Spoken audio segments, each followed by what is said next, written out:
I'm, I'm going to take this opportunity to ask Dr. Harris. I think you have the answer to Ms. Hines' question, and we were going to go back to it. I'll do that before we go to item 11.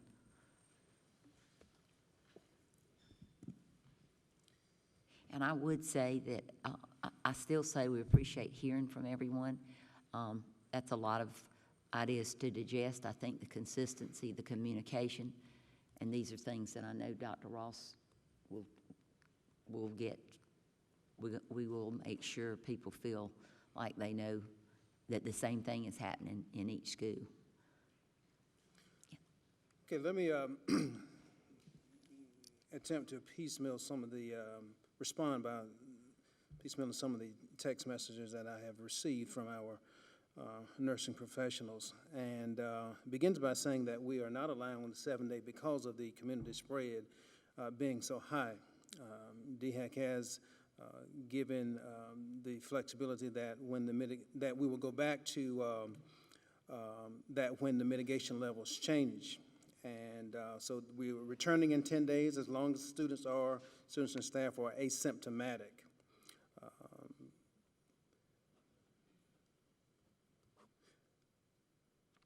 We did allow, in fact, there was a question about tests on last year. That was earlier in the part of the year where we did allow the tests, negative tests, but however, that was prior to the mitigation factors being in place, namely the mask resolution, I think is what we call it. That was in May 12th. So prior to that, there was that opportunity for the negative test. Now, I think I'll conclude by here as I scan these emails again that DHEC did suggest that says the risk of transmission after 10 days of exposure decreases significantly.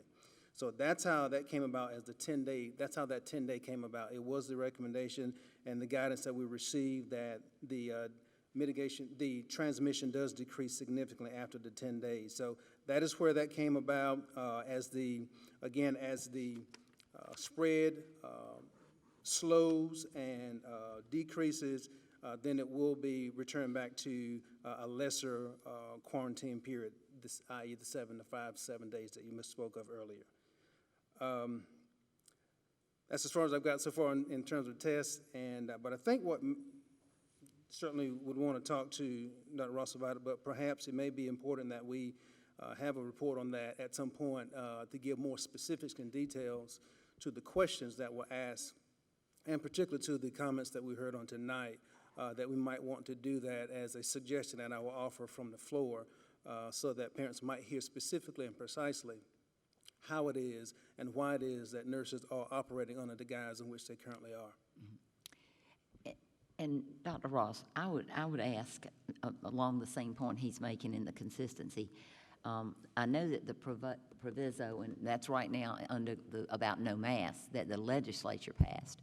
I know that that has been sent to the South Carolina Supreme Court to rule on, because Attorney General said, you know, we follow the law, and so that's one reason that's not been done in our Richland County schools, because we have Richland and Lexington counties. But I think it is a good question about if the mask we can make a policy about, or is the quarantine totally what we're following from DHEC? Yeah, we're following the quarantine guidelines from DHEC. Those are our health professionals that we trust and that we're going to go with.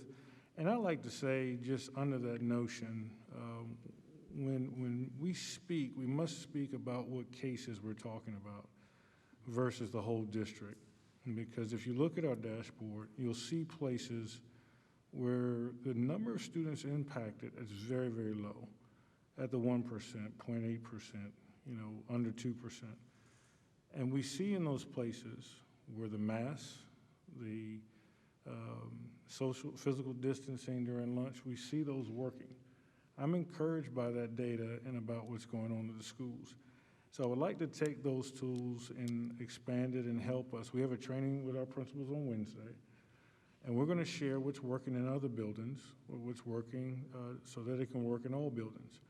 So I'm convinced, I mean, we're looking at, we're going by the K-12 guidance, operational guidance by DHEC, and We're seeing places where it is working, those tools are stopping the spread, and I'm encouraged by that. Thank you. From Dr. Harris, is there any questions or comments from what he gave us from the nurses? Ms. Huddle? I don't really have a question as much as just an ask, I guess, Dr. Ross, is what I'm hearing from our community, no matter how they may feel about masks or vaccines or whatever, that the quarantines are just extremely disabling for our students and our teachers. So I would just ask that we do everything we can. I was looking at, DHEC does not say this, but the CDC does. You may be able to shorten quarantines after day 7 after receiving a negative test on day 5. So I guess I would just ask that we pull everything that we can and still follow guidance that will allow us to minimize the number of children that are quarantined. I agree 100%. I think the disruption to the classroom is huge. I can understand the issue of a parent who can't work now because they have been called in for an isolation and their child has no symptoms. I understand that 100%. This new guidance that came out today, I hope that would help us in bringing those numbers down. But that's the playbook, and we're going to run that play. So we just really hope that we can get these best practices employed as much as possible across the system. Thank you, Dr. Ross. And I do think the quarantine is something that we need to look at, the guidance to that. Because I know at my school, we haven't quarantined a whole class. We quarantine only those that were in close contact. So it may be it's different across the state, but you're going to look into that, because we heard you loud and clear on both sides. And I appreciate the gentleman that talked about grace, because there's no simple right answer in this, and it's very individualized. But I do agree with you, the people hurt are the children, so we need to get it right. With that, I'll go to... Ms. Hammond, Yes. One of the things that one of the speakers said just a minute ago, and I took notes, was they were talking about there were not enough substitutes and that we were having to use secretaries from classrooms and all. Well, that's going to be on here about when we talk about our sub. Okay, well, if that's going to be further on the agenda, that's fine. I just wanted to, that's something that new that I hadn't heard before. So in this year in specifics, but anyway, thank you. Yeah, and I think that's important, and we'll take that up. Before I take item 11, I think we have our counsel, Ms. Andrea White, is here, and she has a statement she'd like to read, if I could, yeah. I'm going to take this opportunity to clarify some information that was shared at the board meeting on on August the 9th. At the August the 9th board meeting, Chair Jan Hammond made a statement, which was drafted by me, regarding the complaint filed by several former superintendents and trustees attacking the district's accreditation through Cognia. In that statement, it said that Dr. Herberg had been employed as superintendent via an LLC. This statement was based on records provided prior to August the 9th by the district's finance department, which did not show any W-2 wages paid to Dr. Berg. Dr. Berg subsequently reached out and advised that he, in fact, was an employee of the district and had not worked through an LLC.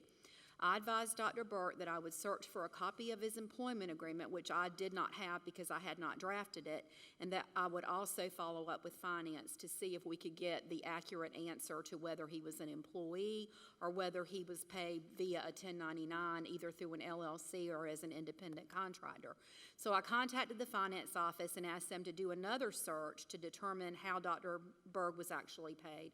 And that search indicated that Dr. Berg was, in fact, an employee of the district from 2008 to 2010. So just to be specific and clarify here, the records show that during the time period from 2008 to 2010, which is when Dr. Berg served as superintendent, he received W-2 wages in the amount of $461,810.28. That was his salary for that 2-year period, the total salary over 2 years. He also received reimbursements of $45,995.75, which was paid via a different account. And those reimbursements, according to the Office for Finance, were for his car allowance, his cell phone, his travel, and also he was reimbursed for his employee share of his health insurance premiums for his family. So I just wanted to clarify that for Dr. Berg and apologize to him for the inaccurate information that was shared on August the 9th, and also to let the District 5 community know that. Thank you. Thank you, Ms. White. So number 11, action is necessary or appropriate on matters discussed in executive session. So I will entertain any motions to be made from that.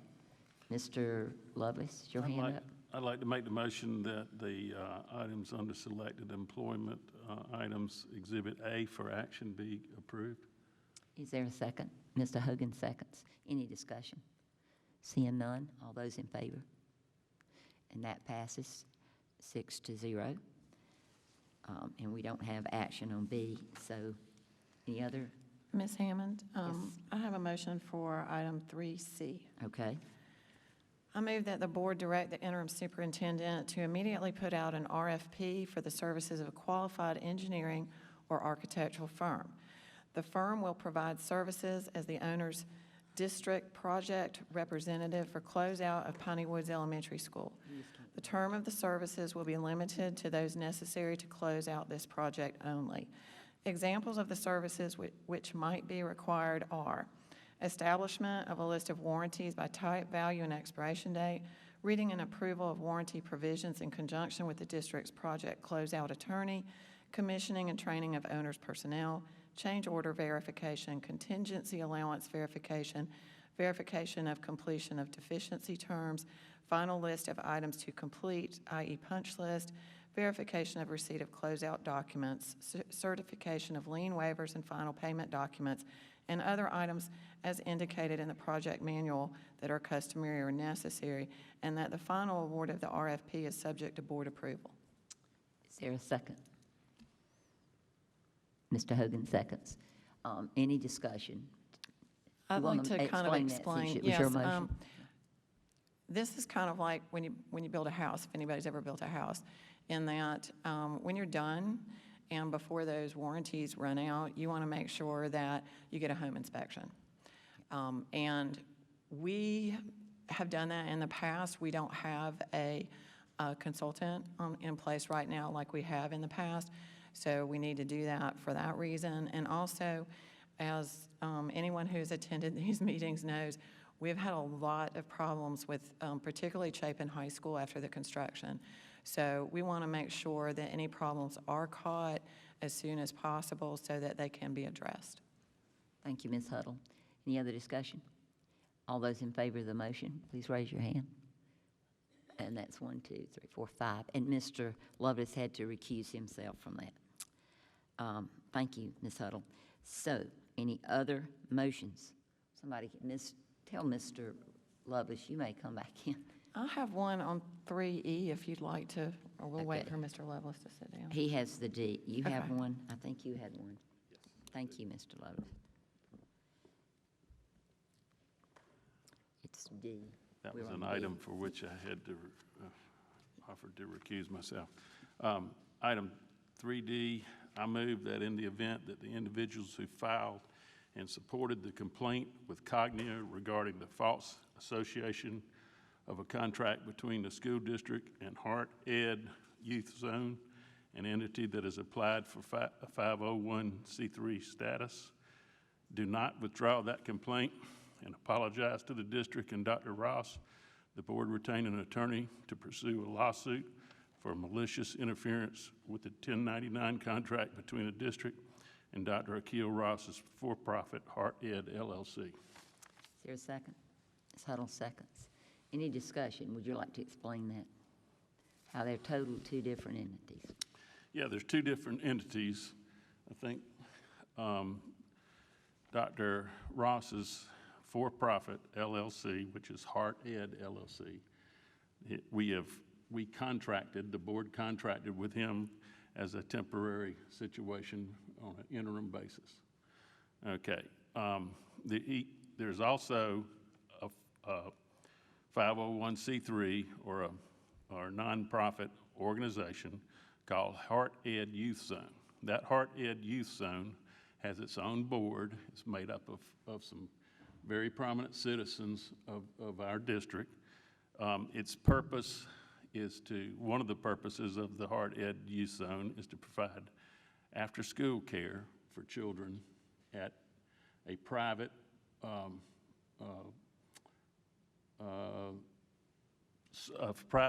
place that Dr. Ross was involved with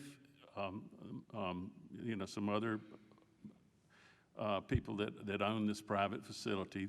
They are church-related, and it's for after-school care for certain individuals in our Irmo area.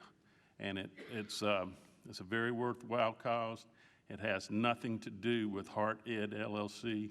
The people that propose this Cognia information know that, they're aware of it, and we believe that they should, move out of the way with this planned protest that they've got with Cognia that has to do with the accreditation of this district. It's absolutely, it should not be allowed to stand. And any other comments? The other thing, Ms. White, I'd like you to address that LLCs with interim superintendents is a very common thing, and that if you need to explain how these are totally different. Say it's not unusual, Right. particularly when you're talking about an interim superintendent arrangement as opposed to a permanent superintendent. That is correct. Okay, that's what, I used the wrong word, not common. Okay, all those in favor of the motion? Okay, and that's 6 of us. You can vote on that, 6-0. Thank you. And Dr. Ross, was that explained well, because you're the one this affects, and it was said right? And anything you want to add? Nothing to add. Okay, Yes, thank you. All right, any other motions? Let's see where we are. Ms. Hammond, 3E? 3E, I move that in the event the attorneys for Paul Osmondson in the FOIA suit filed against the district do not dismiss that suit based upon the board's actions at its August 9th meeting, the board directs our attorney to file a counterclaim against Mr. Osmondson for pursuing a frivolous lawsuit. Is there a second? Mr. Lovelace seconds. Now, discussion. I think it's pretty plain. Seeing none, all those in favor of that? Okay, and that is 6 to, all those opposed, so 6-0. Thank you. Okay, and I have, All right, Mr. Lovelace. under 3G, I move that we have the district's attorney provide the board a potential timeline for this search for a permanent superintendent. Okay, is there a second? Ms. Huddle seconds. Any discussion on that? Seeing none, all those in favor? And that's 6-0. Thank you. Any other action is necessary from executive session? All right, we will go to 12. Discussion and possible revisions to the district's attorney listing for 2021, 2022. And I have a motion Okay, for that. we're going to add some. Yeah, I move that we add the following firms to the list of approved attorneys for construction: the firm of Smith, Curry, and Hancock; for general, the law office of Montreal Belton; for general, Moore, Bradley, and Myers; and for business, Lyles, Darr, and Clark. Is there a second? I see a second, Ms. Huddle. Anybody, since you made the motion, all right, Ms. Hines, you want a discussion? Sure. I just have questions. Sure. I haven't seen this list of attorneys, so my question is, where are we getting the names of them? They weren't attached to our board package like the attorney list that we were provided last week. I know that there was some discussion about potentially adding attorneys, but we weren't given any information coming into this meeting. So I'm curious to as to where their names came from, why we aren't putting out an RFP. I understand that Ms. White told us last time that we didn't have to put out an RFP, but I just don't know where they're coming from or why we would be voting on them without having a list of their names so that we could, I don't know who's vetted them. Well, I think I can answer two things. After we had the discussion with Ms. White in executive session, I would have entertained anybody that wanted to bring any names forward. But I did too, I agree with you, I thought that they would be listed for everybody.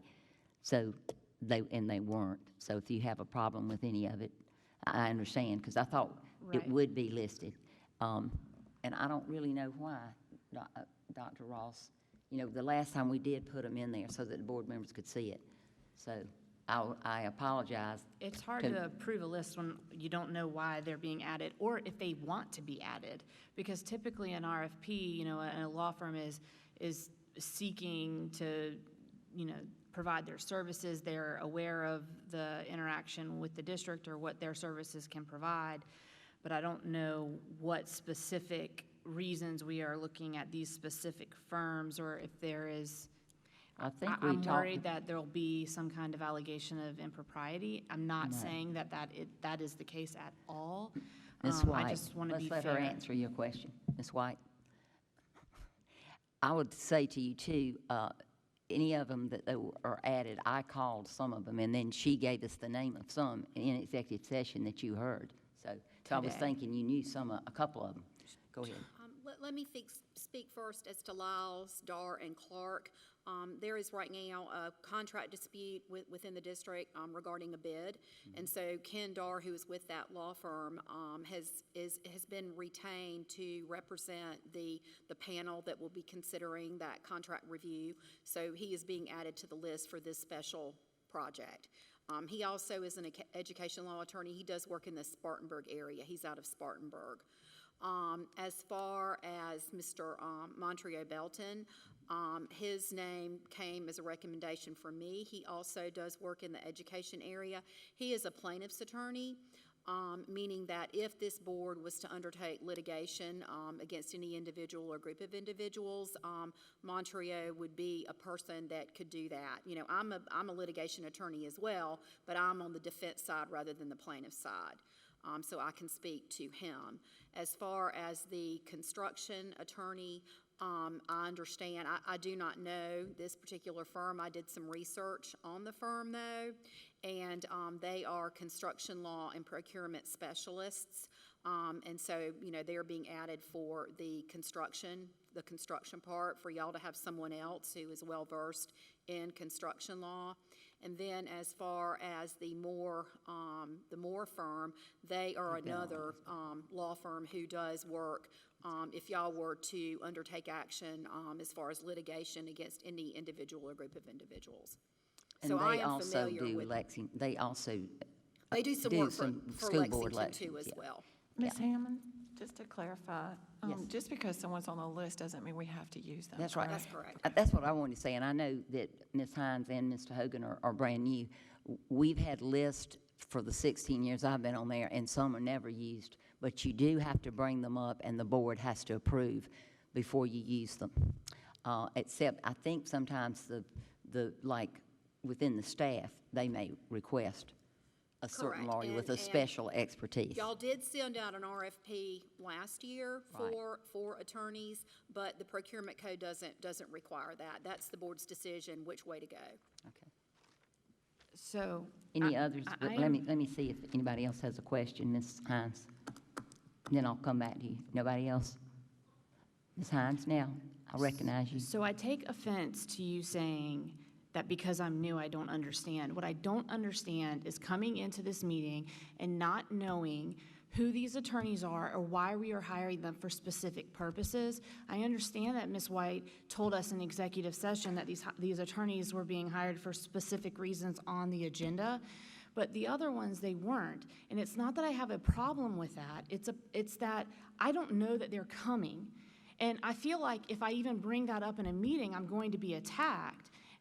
I'm just frustrated because it's not that I don't approve of them. I'm not going to approve of them tonight because I've never looked into them, and I can't have an educated vote. And I'm frustrated with that. I would ask that we do not continue that practice. I'm not saying that it was on, I'm not trying to be difficult, but there is a right way to do something. If y'all are talking about it in a board officers meeting and I'm not there or other members of the board aren't there, I mean, please just include it in the board packet. And it has nothing to do with the fact that I've only been on the board since November. I didn't mean Or you- that there's an RFP. If we can just make a motion to appoint a new attorney for any specific case, then we would be changing our attorney list every other meeting. Well, we were advised by council that we needed to add some in different expertise areas. So that's kind of how that came up. I agree about the list. I thought it would be in there. And you certainly have the right, since you don't feel educated on these particular people, to vote your conscience. That's fine. Any other comments? All those in favor of the list? Okay, and that's 5 yeses, and those opposed, 1. Thank you. Okey dokey. Number 13. This is very important. Approval of the ESSER 3 spending plan. I know people are interested in that.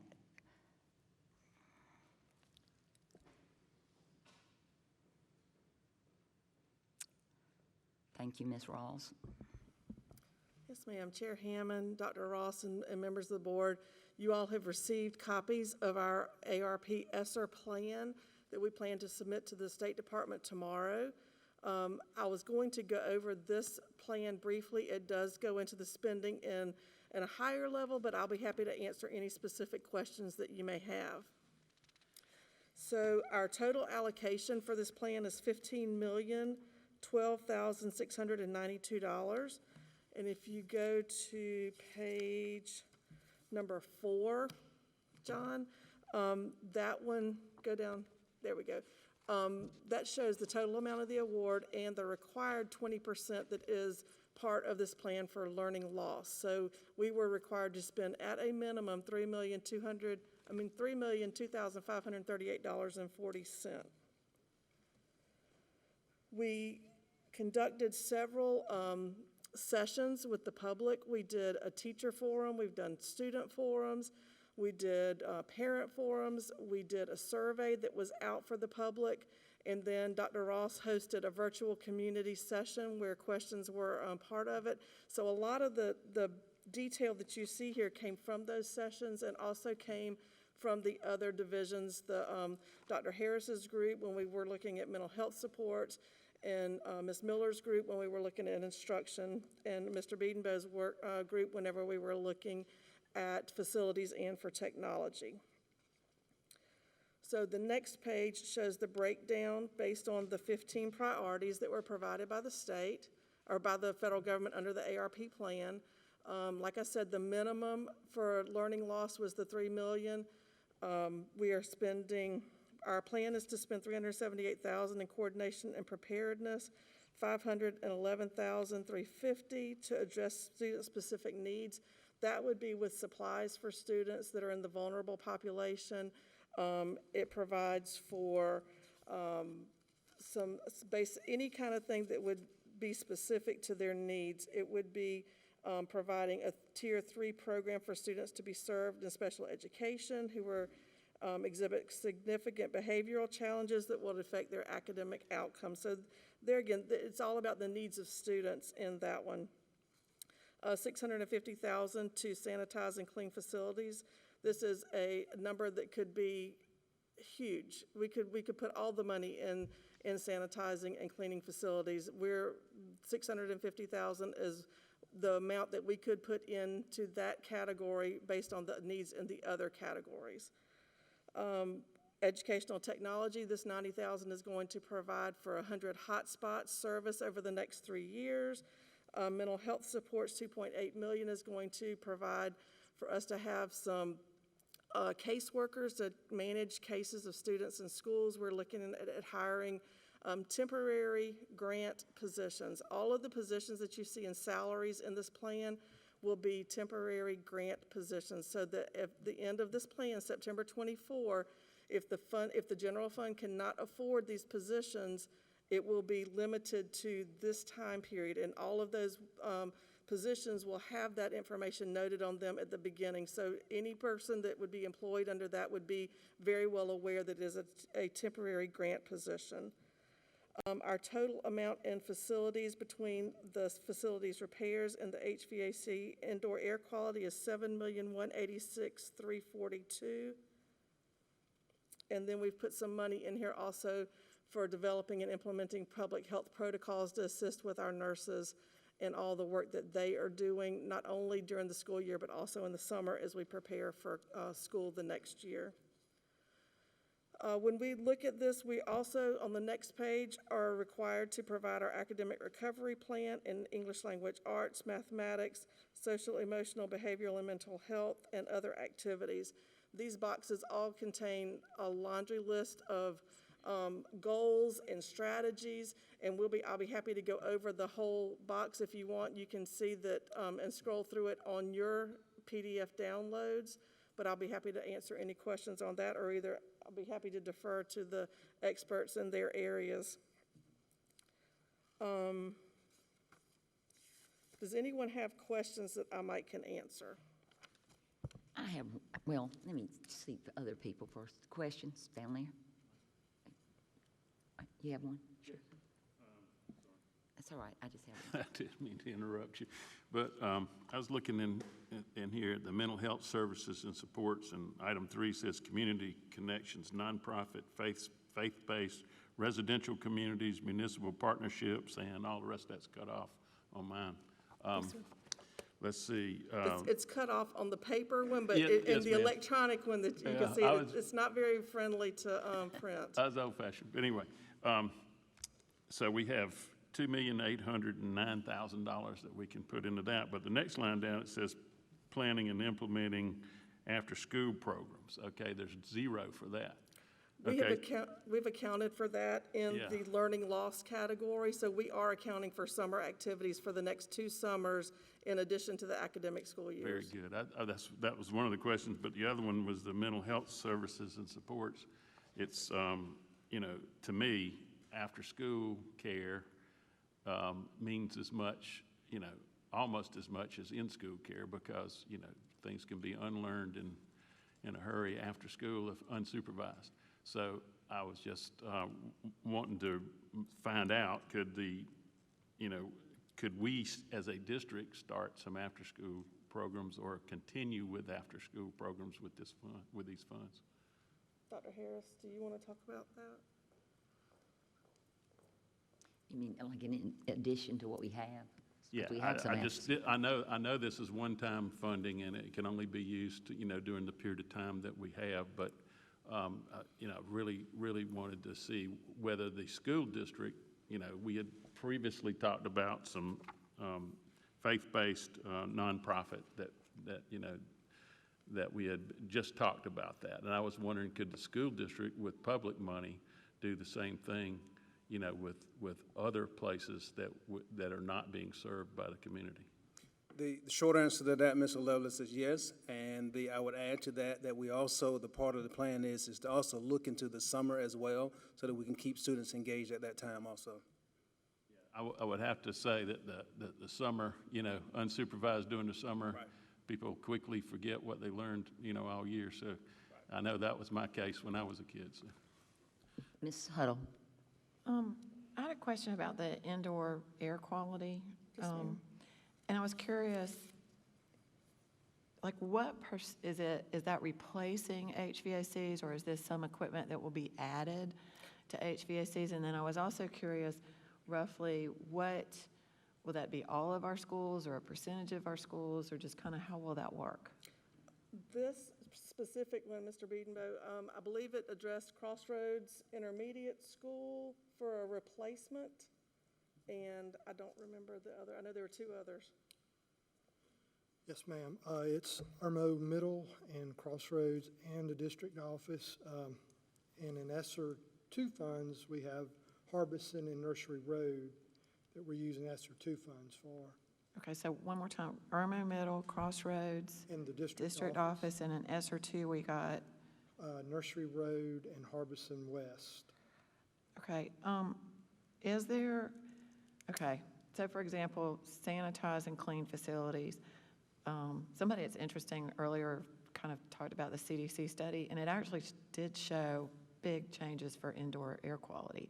And that's kind of permanent, or at least semi-permanent, right?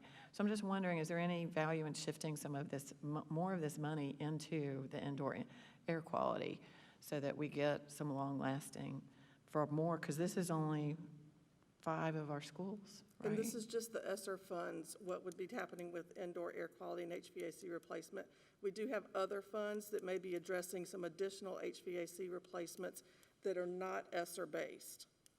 So we are looking at more than just these schools, but these are just the ones funded by the ESSER funding.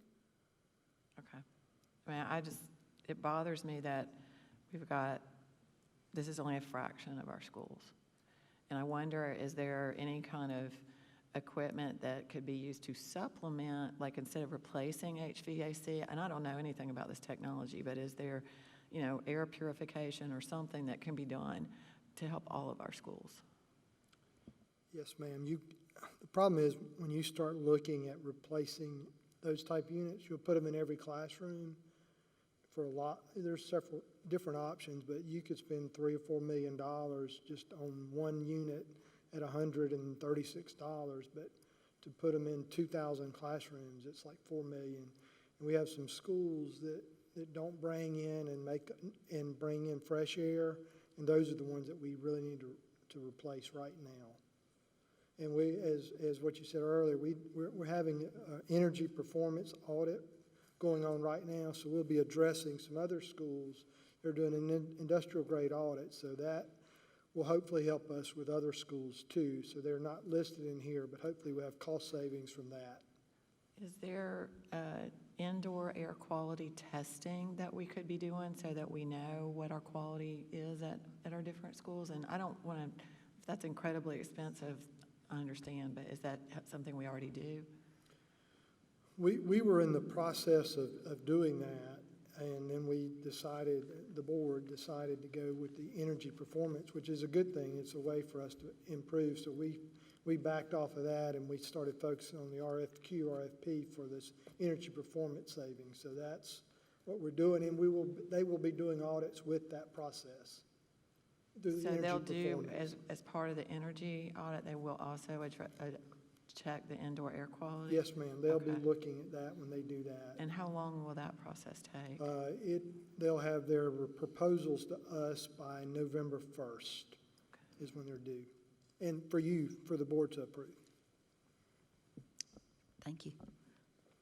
Just as an add-on to that, when we do remove and replace for air conditioners, that's not the same thing as what we would use these ESSER funds for.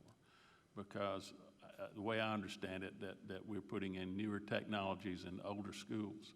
So we don't have ASHRAE standards changed but we haven't kept up with naturally, when you have 20-year life on some equipment, you haven't kept up with, what changed in that 20 years. So we're using these ESSER funds, from what I understand, to go back and improve the air quality in some of the older schools where we haven't, in the newer schools, the ones that have just been renovated and so forth, those have higher standards, because they're new and the new standards have changed numerous times over the past years. So what I understand is that we're using these funds to go into the older schools and to bring them their air quality up to where the modern standards are. You are exactly right. Yes, sir. Okay. Thank you. Ms. Rawls, Yes, ma'am. I think I know the answer to this, but I think it's a question that we can at least find out where we could go to this. We can't use any of this ESSER funds for, for teacher leave, like we had that was a temporary thing where teachers that had to be quarantined and miss class, or they were sick, and that was a different program. I know we discussed it, that was not funded again. there's not anywhere we can use funds for that to help out teachers? We could, yes, ma'am. We reviewed that the other day when we sat down and developed this plan, and we feel like the things that we have in this plan best fit COVID, but that's not saying that we don't also understand and will plan accordingly with whatever the board chooses to do with COVID leave. So I'm not saying that COVID leave can still happen, but it will not be in the through ESSER this- 3 this- plan. Okay, but I would like to, I've been contacted by a large number of teachers, and maybe some of you guys have too, but that was very, I think that was very fair to teachers.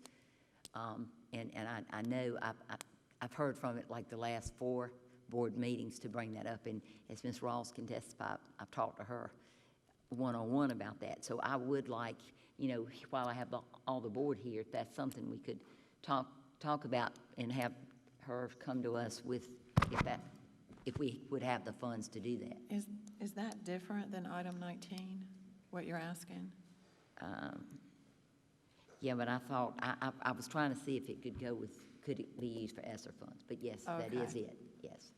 The one thing about this ESSER plan is the plans are able to be amended, and That's what I was and asking. I will tell you, the spending plan is easier to amend than the word plan of it, because we've written this plan generally, not as specific as it could be, because we want to be able to ensure that we're covering all of our bases and meeting the needs of our students and staff as much as possible.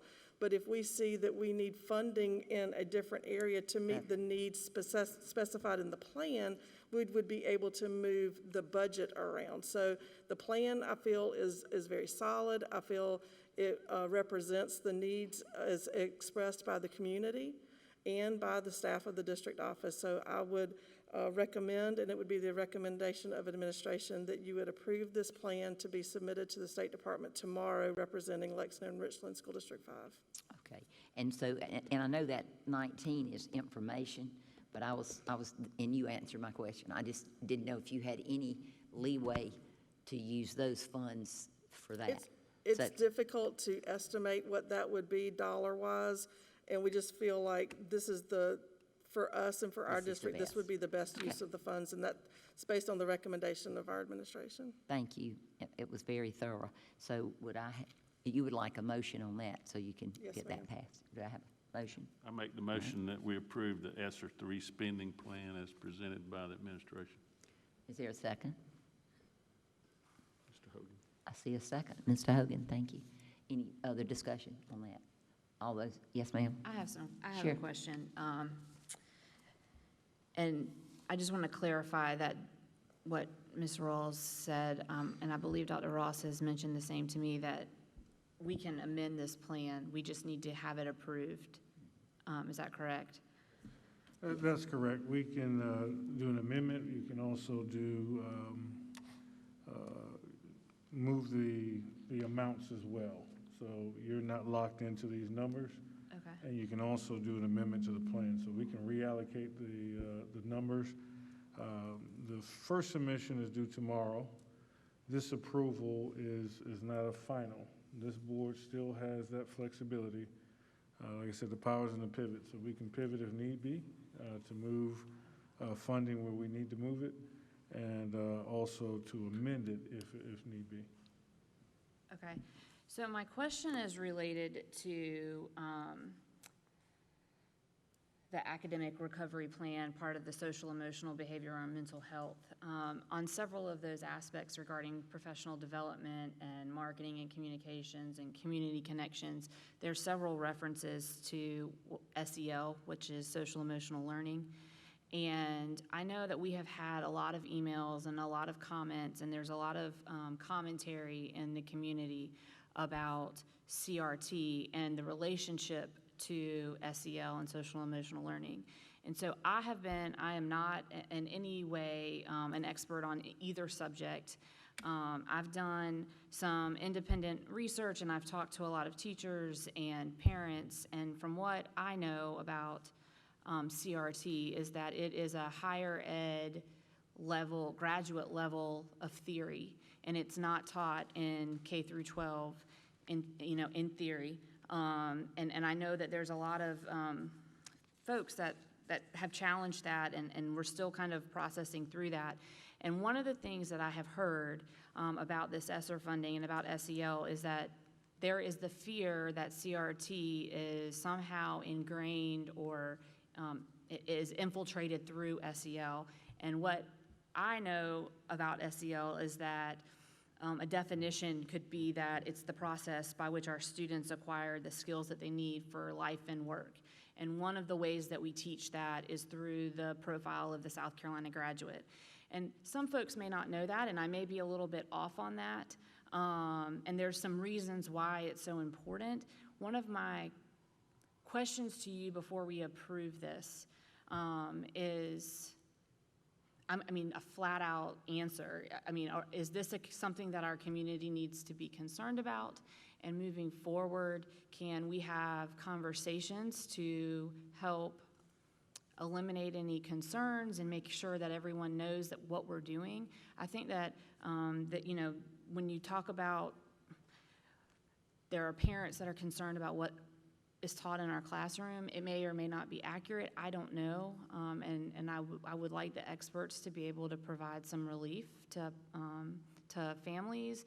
And I think that it's important that we have good professional development. And from what the research that I've seen you provide and talking to some other folks, I think that there's some great opportunity for some professional development that help students, and that really, from what I'm being told, they're two separate things. They're not the same. So I'm asking for clarification before we approve this. I think that's a great question for clarification. My understanding of CRT, it's a philosophy taught in law school. It is a higher level philosophy of structures, and not of people, but of structures, systems. And it started in constitutional law to examine, does a particular structure or system have a disparate impact towards a group, whether it's women, whether in gender theory or race and critical race theory. It was an examination of structures. I am well aware of what's in the news about people feeling that they're being disparaged by the color of their skin. That's against our board policy, our bullying policy, and so therefore we would not, we're not engaged in any practice that says because of the skin color that you have, you represent this or you do that. We teach the state standards. There could be a lot of discussions about what we don't teach. I think it's best to focus on what we do teach, and those are the state standards. If you look at the word indoctrination, the definition to indoctrinate, you have to take away critical thought. And so you provide children an opportunity to think critically.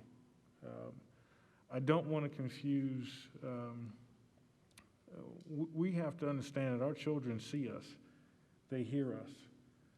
There's a lot of things that are in the media that they are taking in. And under current events, that comes into the classroom. It's not an indoctrination of anything, but it's a recognition of what exists. We see here tonight. And so those questions will arise. What is this referring to? I believe that when we do current events, you provide students with how many sides of the story. They think critically, answering the who, what, when, where, and why for each side, and they make their own decisions. But in terms of what we actually teach, that comes from the state standards. In terms of social emotional health, those are the life skills that you do see under the profile of the 21st century graduate. And what we need to do is, I think what our community needs to learn is how to cope with emotions, how to handle yourself when you're stressed, how to understand what the speaker said about grace. And a lot of our children, 6.3 million of them are diagnosed with an anxiety disorder. You look at the census, that's almost 1 in 4 struggling with anxiety, depression. And so we talk about social emotional learning, it's talking about the heart. How do we cope in stress? How do we deal with situations that are tense and anxious? And there are techniques that you can use to help children in that. This money in that ESSER plan helps us get those professionals on the ground to teach how to cope in such a stressful time. Thank you for that clarity. I appreciate that. I think that it is important that we are teaching critical thinking skills personally. And from what I have been able to gather about SEL, and I know on our ESSER 3 survey, it seemed like it was geared towards bringing in the community to determine what that looks like for our district. And that, and correct me if I'm wrong, but I'm assuming that it's going to be different for every district. Every community is going to be different, and it's a matter of making sure that we bring in our community to embrace, like, what, you say we love and we grow together. I mean, that's this whole theory. Am I correct? That's correct. Okay. And as a board, you represent what we teach. You adopt what we teach. And so it is taking community input, having those, looking at what our state standards are, revolving social emotional learning. It is very broad, right? But at the end of the day, it's about making sure students have the tools to cope. I will lean heavily on our school counselors, who are an amazing resource. They're trained in this, and our social workers to lead that discussion. Thank you, Dr. Ross.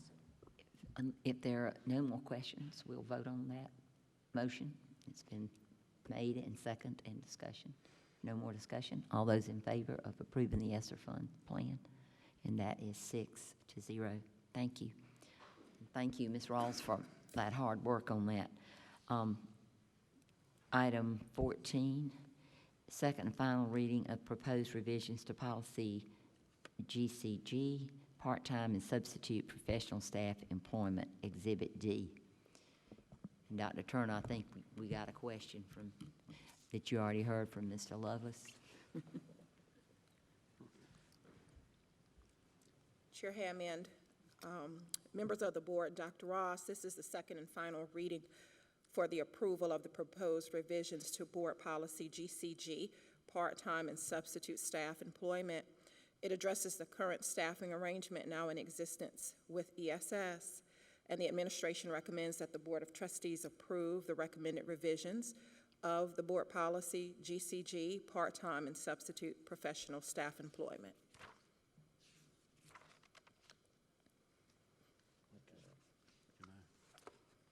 I asked a question earlier, and now, it's the point in the agenda where I need to ask that.